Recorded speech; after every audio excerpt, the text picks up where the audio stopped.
새벽에 이제 잠언 성경이 거의 다 끝나고 있습니다. 그래서 고민을 많이 하고 있어요. 전도서를 해야 되나, 아니면 요한계시록을 한번 해야 되나 지금 고민하고 있습니다. 근데 기울어져서 요한계시록을 한번 해볼까. 새벽에 조금씩 나가면서 한뭐 불과 몇 장 안 되니까요. 그래서 한번 새벽에 요한계시록을 짧게 한번 끊어서 이제 하려고 합니다. 그래서 그냥 기억하시 기도해 주시면 좋을 것 같고요. 오늘 이제 골로새 이제 마지막 부분인데요. 함께 있던 동역자들을 우리가 생각하면서 은혜를 나누려고 합니다. 두기고라고 하는 이름은 행운이라는 뜻을 갖고 있는데요. 아시아에서 출생해서 예배소에서 성장을 했고 바울의 3차 전도 여행 때 같이 끝날 무렵에 동행했던 사람입니다. 골로새 이 편지를 전달하고 예배소에 잠깐 머물러 있다가 다시 로마로 가서 바울을 만나게 되고 바울 생애 마지막까지 바울과 함께 있었던 사람입니다. 그래서 이 사람을 표현할 때 사랑받는 형제, 신실한 일꾼, 주 안에서 함께 된 종, 수식어가 굉장히 다양합니다. 이 사랑받는 형제라고 하는 말은 같은 어머니에게서 태어난 자라는 뜻인데 이거는 뭐 주 안에 같은 믿음을 가졌다는 것을 강조하는 것으로 보시면 될 것 같고요. 신실한 일꾼, 이건 사역적인 면에서 어떠한 일을 맡겨도 바울의 기대, 의도와 어긋남 없이 책임을 감당하는 그런 사람입니다. 그래서 사도행전 20장서부터 디도서 3장 12절, 예배서 6장 21절, 디모데후서 4장 12절에 보면 이 두기고에 대해서 기록하고 있습니다. 예배소에도 보내고 뭐 다양하게 사역을 하는데요.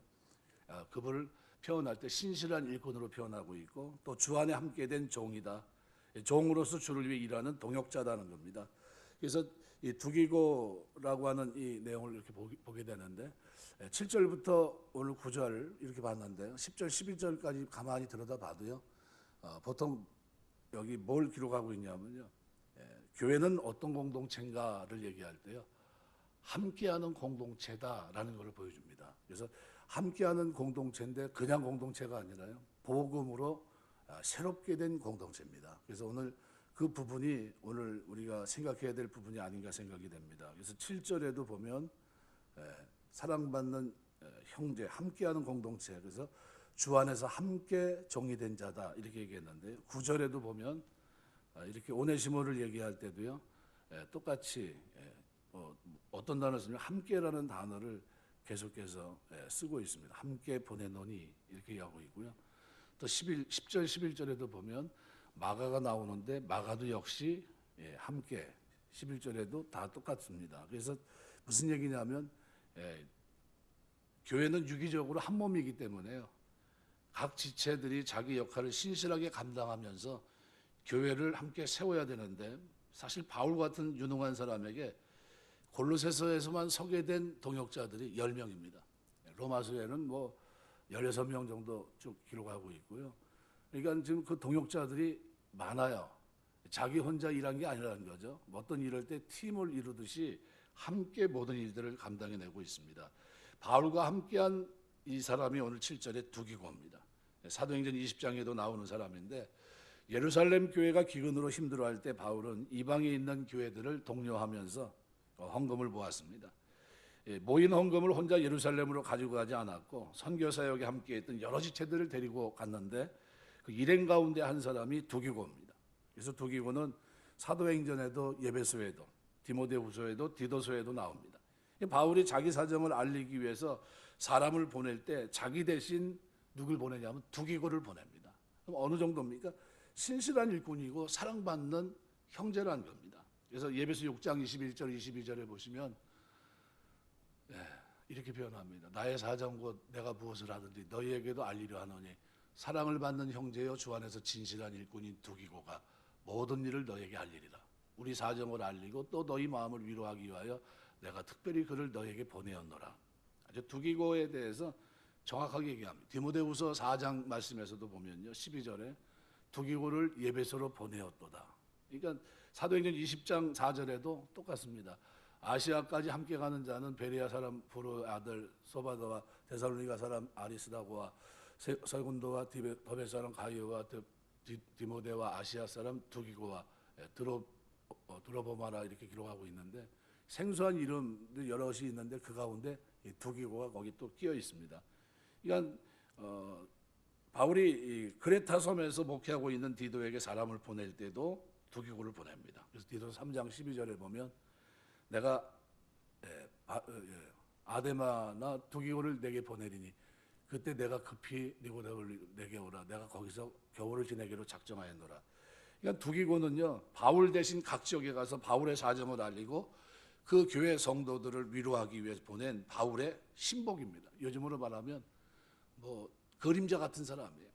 그러니까 바울이 믿을 수 있는 사람이 두기고였습니다. 그래서 오늘 8절에서도 그렇게 내가 그를 특별히 너에게 보내는 것은 너희로 우리 사정을 알게 하고 너희 마음을 위로하게 하려 함이라 이렇게 표현합니다. 바울이 오게 가시자 골로새에 있는 성도들이 염려했습니다. 아주 큰 염려가 됐죠. 이거 어떻게 되나. 근데 바울이 자기 사정을 그들에게 알려주고 그들을 위로하고 격려하기 위해서 그래서 보낸 사람이 두기고입니다.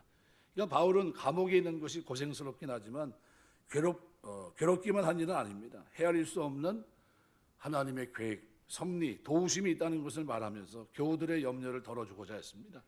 이걸 우리가 다른 말로 표현하면 성도의 교제라고 그럽니다. 교제. 사도신경에도 보면 성도가 서로 교통하는 것과 여기 교통, 그죠? 교통이라고 하면 뭡니까?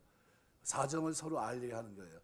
교회에서 참 잘해야 될 게 뭐냐면요, 구역장님들이 서로 교통을 자꾸 해야 돼요.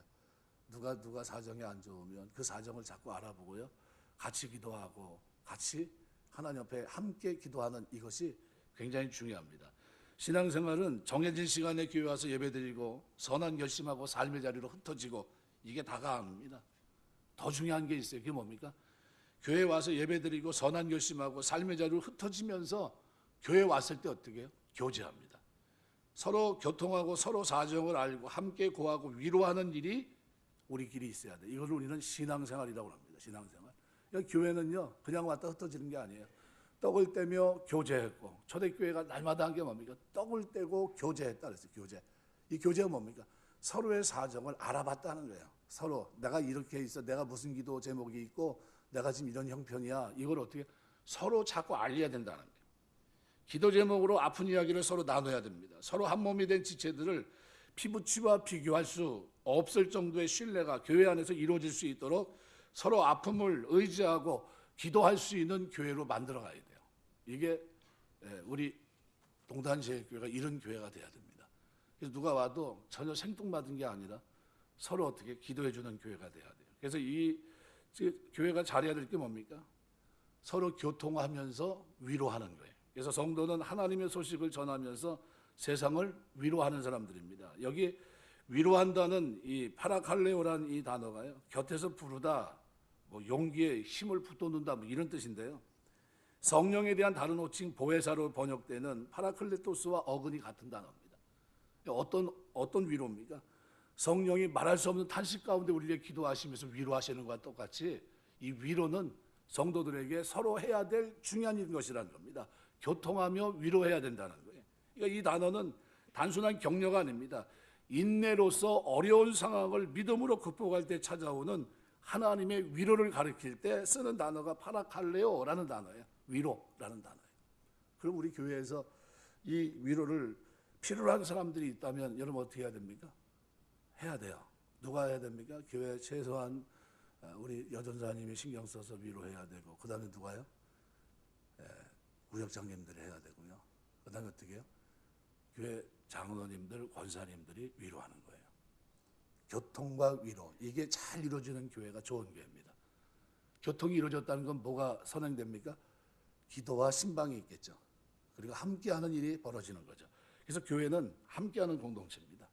누구 한 사람만 특별하게 움직이는 그런 공동체가 아니라 함께 움직이는 공동체예요. 그래서 우리 7절, 8절에 기록되어 있는 두기고처럼 우리가 하나님 앞에 어떤 사람이 되어야 됩니까? 이런 두기고 같은 사람이 되어야 돼요. 사랑받는 형제요, 신실한 일꾼이요, 주 안에 함께된 종이라. 이 동역자라는 겁니다. 동역자인데 이 동역자가 다니면서 한 일이 뭡니까? 위로하는 자가 됐다는 거예요. 교통과 위로하는 자. 그럼 우리가 이 교회에서 함께 사역을 합니다. 교회 목사를 중심으로 해서 우리 부교역자들도 있고, 우리 이제 전사님도 있고, 권사님들도 있고, 앞장서 일하는 장로님들도 있고, 같이 합니다. 그러면 뭐가 잘 이루어져야 됩니까? 교통과 위로가 있는 교회가 되게끔 함께하는 교회가 돼야 됩니다. 함께하는 교회. 이 일에 여러분 쓰임받는 여러분 되시길 주의 이름으로 축원합니다. 이게 굉장히 중요해요. 또 하나는 독이고 말고 오늘 우리가 좀 더 생각할 사람이 있는데 바로 이 오네시모입니다. 이 오네시모는 복음이 뭔가, 교회에서 자리 잡은 복음을 어떻게 설명해야 되는가를 보여주고 있는 대표적인 사람입니다. 하나님은 이렇게 부족한 사람, 실수했을지라도 과거에 안 좋은 존 뉴턴처럼 해적선, 그죠? 노예선을 끌고 다녔던 사람이 회개하고 변화된 것처럼 하나님은 실수한 자라 할지라도 사랑으로 품고 귀하게 쓰시는 분입니다. 오늘 읽은 말씀 9절에 보면 신실하고 사랑을 받는 형제 오네시모 이렇게 표현합니다. 여러분, 오네시모는 빌레몬서에 나오는데요, 빌레몬서 자체가요 얘기하는 목적어가 아주 분명합니다. 교회가 뭐냐라는 것과 성도 된다는 것이 뭐냐, 이것을 주제로 한눈에 보여주는 한 장짜리 메시지입니다. 교회가 뭐고 성도가 뭐냐는 거예요. 교회는 뭐를 하는 것이고 성도는 어떤 역할을 해야 되느냐라는 것을 보여주고 있거든요. 그러니까 빌레몬 집에서, 빌레몬서는 주인에게 잘못을 저지르고 로마로 도망쳤던, 그리고 바울의 복음을 듣고 주님을 영접한 노예였던 오네시모를 주인에게 돌려보내면서 붙인 편지가 빌레몬서입니다. 그런데 빌레몬은 믿음 좋은 장로와 종 오네시모가 등장하는 그와 같은 편지입니다. 그런데 이 당시 로마 사회는 노예가 도망하는 것은요, 이거는 말 그대로 중한죄입니다. 생사여탈권이 주인에게 있었어요. 도망간 종을 집에다 숨기거나 재워주기만 해도 함께 벌을 받았습니다. 그런 중재인 오네시모가 바울이 갇혀있던 로마의 감옥에 다른 죄로 인해서 갇힌 것 같습니다. 주인의 물건까지 훔쳐 로마로 도망했던 오네시모는 그곳에서 다른 나쁜 짓을 하다가 그만 덜미가 잡혀서 이 감옥에 붙잡힌 겁니다. 감옥에서 오네시모는 하나님의 종 바울을 만나요. 바울을 염려하고 있던 고레스 성도들에게 오네시모야말로 하나님의 섭리 영광을 보여주는 살아있는 증거였을 겁니다. 바울은 그 오네시모를 두기고와 함께 골로새로 보냅니다. 여기 빌레몬서 8절에서 10절까지 보면요, 이렇게 얘기합니다. 이로는 내가 그리스도 안에서 아주 담대하게 내게 마련한 일로 명할 수 있으나 도리어 사랑으로서 간구하노라. 나이가 많은 나 바울은 지금 또 예수 그리스도를 위하여 갇힌 자 되어 10절 10절 안 나왔어요?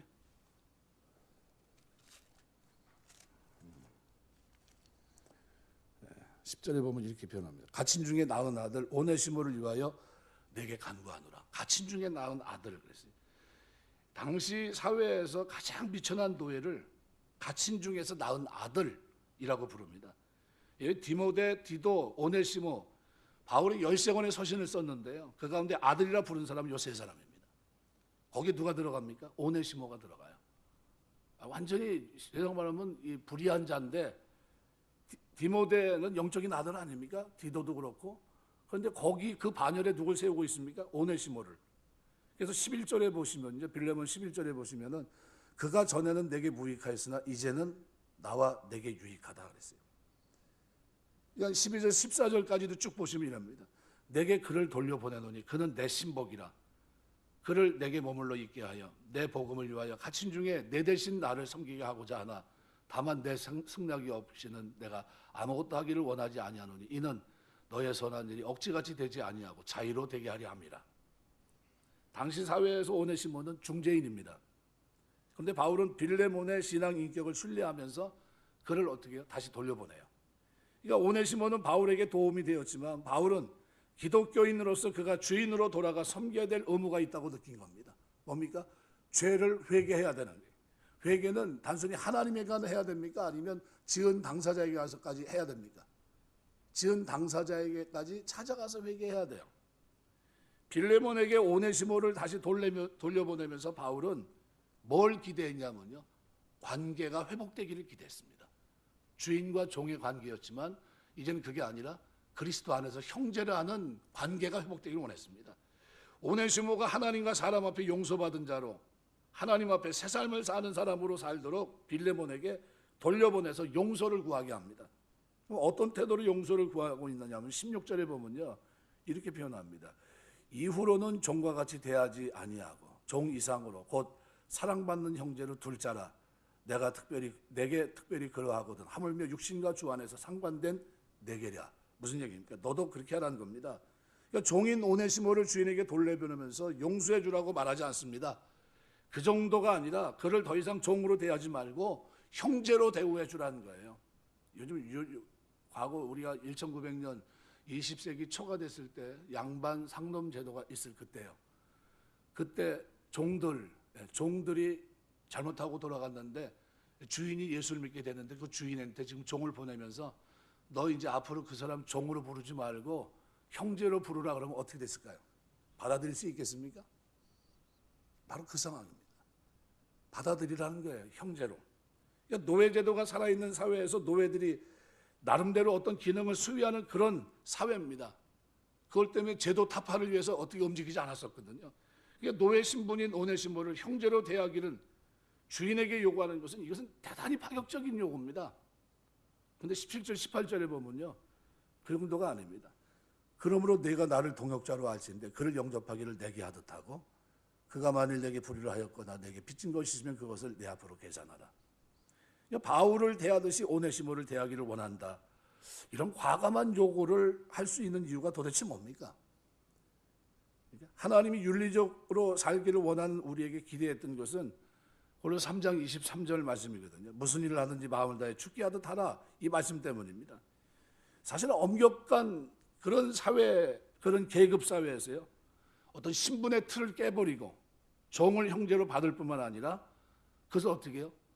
마주 그 당시에 수석제자라고 표현할 수 있는 이방인의 사도인 바울을 대하듯 오네시모를 대하라. 이것은 오네시모가 훔친 물건의 값을 바울 자신이 대신 갚아주겠다 또 청구하고 있고요. 이 장면들을 가만히 면밀히 보시면요, 누가 누구에게 한 것 같습니까? 예수님이 우리를 위해 한 일과 비슷합니다. 그러니까 예수께서 우리에게 하신 일과 아주 똑같아요. 예수께서 우리 같은 자격 없는 자들에게 대신 값을 지불해 주십니다. 그 공로로 말미암아 아무것도 한 것이 없는 우리가 하나님 앞에 죄 용서받습니다. 용서만 받은 게 아닙니다. 하나님의 자녀가 되고요, 자녀로 불려질 뿐만 아니라 하늘에 있는 모든 좋은 것과 땅에 기름진 것을 우리에게 예수 안에서 거저 선물로 받게 됩니다.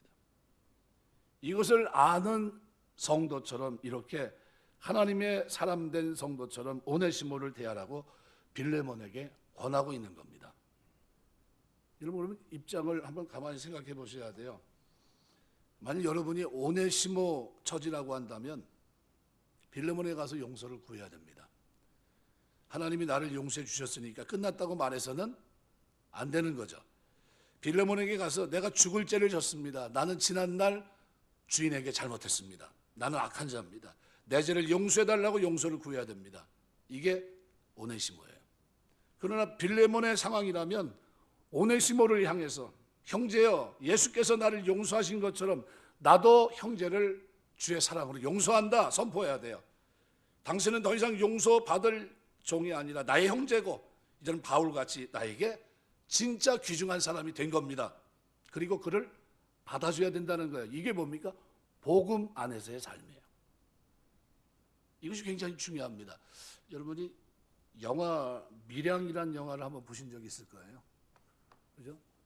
2007년도 개봉한 영화인데 이청춘의 벌레 얘기라는 소설을 원작으로 해서 전도연이 신혜 역으로, 송강호가 정찬 역으로 나와서 외도를 하던 남편이 죽고 나서 신혜는 밀양으로 이사를 하게 되고, 거기서 신혜는 돈이 없으면서 허세를 부려 땅을 사러 다니는 척하다 그럭저럭 살아가다가 작은 허세 결국은 큰 비극을 몰고 오죠. 그 지역의 웅변학원 원장이 그녀의 아들을 유기해서 돈을 받으려고 하다가 돈을 주지 않자 살해해버려요. 신혜는 전도를 받고 나중에 교회를 나가지만 삶의 의미를 찾기 위해서 몸부림칩니다. 그런 중에 그녀는 아들을 죽인 살인범의 면회 가서 그에게 죄 용서를 선포하면서 자기도 그 지옥 같은 고통에, 마음의 고통으로부터 짐을 벗어나려고 몸부림칩니다. 근데 갔는데 살인범은 이미 감옥에서 전도를 받아 신앙을 갖고 하나님으로부터 찬송하고 자유함을 누리고 있어요. 아주 황당한 거죠. 그러면서 이때 원작에서 그렇게 얘기합니다. 나는 새삼스레 그를 용서할 수도 없었고 그럴 필요도 없었다. 하지만 나보다 누가 먼저 용서했다는 건가? 내가 그를 아직 용서하지 않았는데 어느 누가 나보다 먼저 그를 용서했느냐 말이죠. 그러면서 아주 절규합니다. 그의 죄가 나에게 누구에게서 먼저 용서할 수 있는 겁니까? 그럴 권리는 주님에게도 있을 수가 없어요. 근데 주님께서 내게서 그런 걸 빼앗아 가버린 건 아닙니까?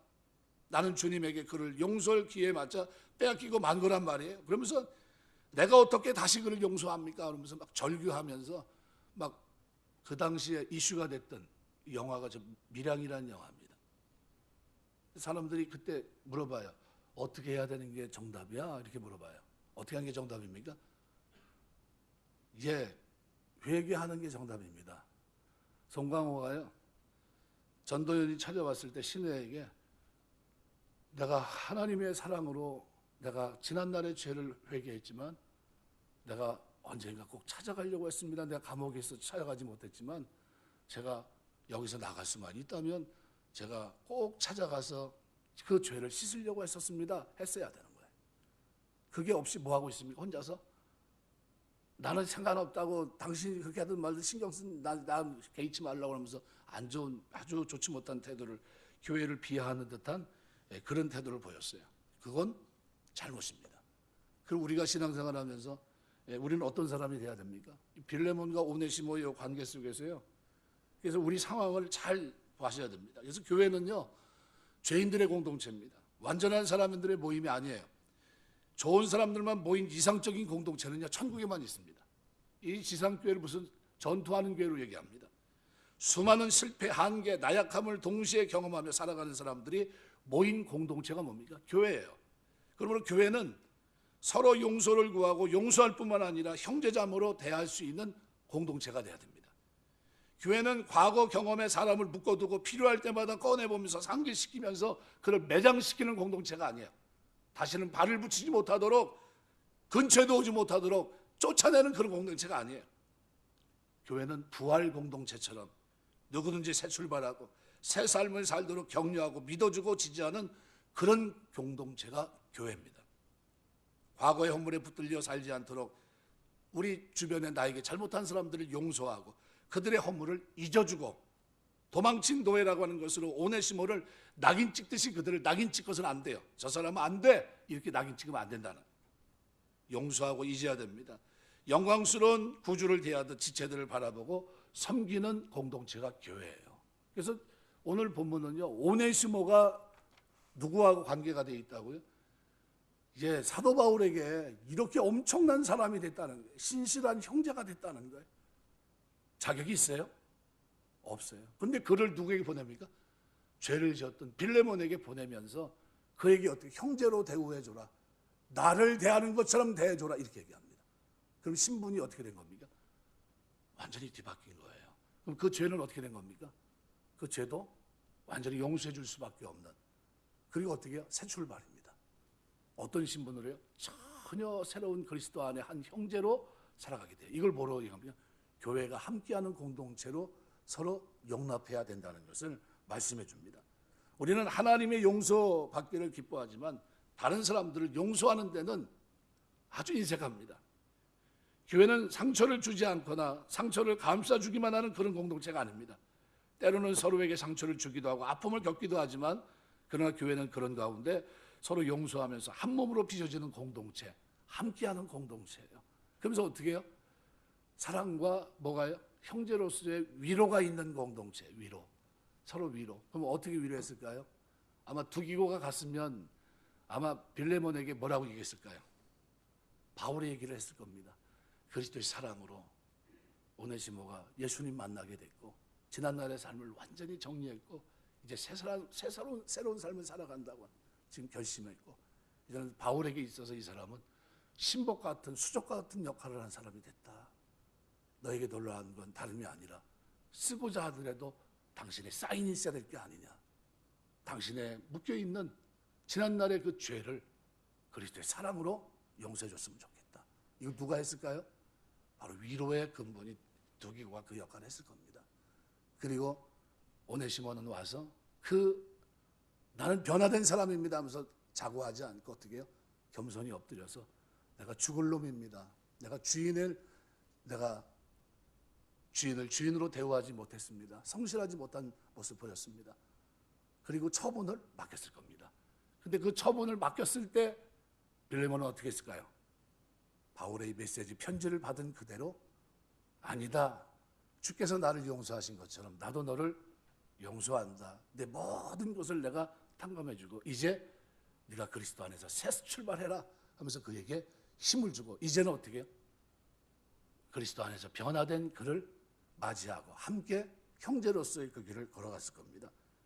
빌레몬이 오네시모를 용서해 줄 것을 믿고 오네시모를 빌레몬에게 보냈던 바울처럼 빌레몬이 자신을 받아줄 것을 믿고 주저없이 빌레몬에게 가서 용서를 구했던 오네시모처럼 서로 믿고 용서하고 받아주는 공동체, 이게 교회입니다. 이게 교회예요. 그러니까 교회가요, 가끔 그럴 때가 있어요. 죽어도 용서 못하겠다고 하는 경우가 있어요. 저 사람은 절대 못 받아주겠다고 얘기할 때가 있고요. 그럴 때 여러분이 꼭 생각해야 될 부분이 있다면 뭡니까? 바로 이 장면입니다. 오네시모예요. 교회가 보고 교회가 중점적으로 해야 될 일이 뭔지, 뭡니까? 위로로서 서로 함께 된 공동체로서 하나로서의 일들을 감당해 나가야 된다는 거예요. 그래서 교회는 너무나도 중요합니다. 이것이 없는 교회는요, 말 그대로 살얼음판을 걷는 것 같아요. 조금만 삐끗거리면요, 소리가 요란합니다. 어떤 소리가 날까요? 정죄의 소리가 요란하고요, 죄악의 소리가 요란하고요, 그 입으로 죄를 짓는 일들이 끊임없이 반복이 돼요. 그런데 이게 아니라 뭐로 그리스도의 복음으로 내 마음이, 내 인생이 그 일만 날로 빚진 자의 그 마음으로 내 마음을 단장하고 있는 이 사람은 복음 안에서 얼마든지 어떻게 해요? 하나 될 준비가 되어 있고요, 용서할 준비가 되어 있고요, 그런 사람들이 있는 그곳에는 하나님의 나라가 시작됩니다. 함께하는 공동체가 시작되고요, 죄악 속에 있던 그들, 소망이 없던 그들이요, 진짜 교회 안에서 참 소망을 가져요. 여기서 내가 샘을 얻는구나. 아무도 나를 인정하지 않는데 교회에서 나를 인정해 주는구나. 거기서 새로워지는 겁니다. 그래서 여기 사도 바울이 이 가치 중에 낳은 아들이라는 표현을 쓴 겁니다. 딱 세 사람, 그죠? 디모데, 디도, 오네시모, 이 사람만 열세권의 서신서에서 아들로 표현하고 있어요. 그죠? 너무나 감격적인 그런 메시지입니다. 말씀하겠습니다. 우리 신앙생활을 하면서요, 교회는 함께하는 공동체고요, 교회는 서로 복음 안에서 어떻게 해요? 용서하는 공동체입니다. 절대로 나는 저 사람 용서 못해 하는 이것은요, 누가 회개해야 돼요? 절대로 나는 용서하지 못해 하는 분이 회개하셔야 돼요. 우리는 어떻게 해요? 우리가 하나님 앞에 회개할 때는 어떻게, 뭐까지 회개해야 돼요? 하나님 앞에 용서받았으면 끝나는 거지 뭐 이렇게 하면 됩니까? 그럼 다 끝난 거예요? 아니요. 당사자에게 진짜 가서 찾아가서 회개를 해야 됩니다. 내가 지난 날에는 몰랐는데 내가 예수 믿고 나니까 그거 내 마음속에 너무나 부담이 돼서 견딜 수 없어서 내가 찾아왔다고, 미안하다고. 지난 날 그런 의도가 아닌데 그때는 내가 무슨 정신으로 그렇게 한지 모르겠다고. 근데 앞으로는 내가 이렇게 살 생각이 없고 그래서 지난 날의 삶을 내가 청산하러 왔습니다. 미안합니다. 그러면 어떻게 해요? 만약 도적질 했으면 도적한 값을 그대로 가져줘야 돼요. 미안하다고. 그럼 누가 기뻐하실까요? 당사자가 기뻐하고요. 그 다음에 뭐예요? 하나님이 기뻐하세요. 거기에 하나님의 나라가 시작되는 거예요. 이 땅에서요, 화목의 나라를 시작하는 게 그리스도인들입니다. 이것이 이루어져야 될 자리가, 유일한 자리가 어디입니까? 교회예요. 이것이 자연스럽게 이루어져야 될 자리가 어디? 교회예요. 근데 교회에서 세상 가치를 가지고 들어와서 이것이 해결이 안 되고 이 문제가 끊임없이 비약화 되면 어떻게 돼요? 그러면 그 공동체가 성장하는 데 있어서 대단히 큰 어려움을 겪어요. 왜요? 조금만 삐끗하면 싸우고 다투기 때문에. 용서하고 화해하고 서로 받아주고 격려하면서 위로하는 공동체, 함께하는 공동체, 이걸 위해서 여러분이 기도해 주시길 주 이름으로 축원합니다.